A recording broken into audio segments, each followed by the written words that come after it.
তামিম ইকবালকে নিয়ে সামাজিক যোগাযোগ মাধ্যমে চলমান বিতর্ক এবার পৌঁছেছে বাংলাদেশ ক্রিকেট বোর্ড পর্যন্ত। তামিমকে উদ্দেশ্য করে ভারতীয় দালাল শব্দ ব্যবহার ঘটনায় বিসিবি পরিচালক ও অর্থ কমিটির চেয়ারম্যান এম নাজমুল ইসলামকে কারণ দর্শানোর নোটিশ দিয়েছে বিসিবি। বিসিবির পক্ষ থেকে জানানো হয়েছে, নাজমুল ইসলাম তার ব্যক্তিগত ফেসবুক আইডিতে একটি পোস্টে এই ধরনের শব্দ ব্যবহার করেন। বিষয়টি বিসিবির নজরে আসার পর তাকে নোটিশ দিয়ে জবাব দিতে বলা হয়েছে।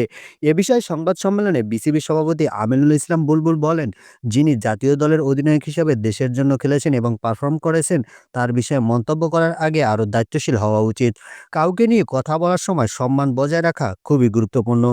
তিনি আরও বলেন, ব্যক্তিগত মতামত থাকলেও দায়িত্বশীল জায়গায় থাকা মানুষদের উচিত শব্দ বেছে ব্যবহার করা, কারণ এতে দেশের ক্রিকেটের ভাবমূর্তি জড়িত। এই ঘটনার পর সামাজিক যোগাযোগ মাধ্যমে মিশ্র প্রতিক্রিয়া দেখা গেছে।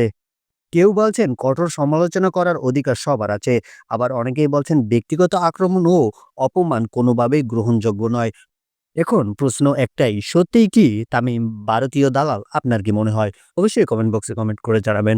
ভিডিওটি ভালো লাগলে লাইক করবেন এবং এই ধরনের ভিডিও পেতে চ্যানেলটি সাবস্ক্রাইব করুন।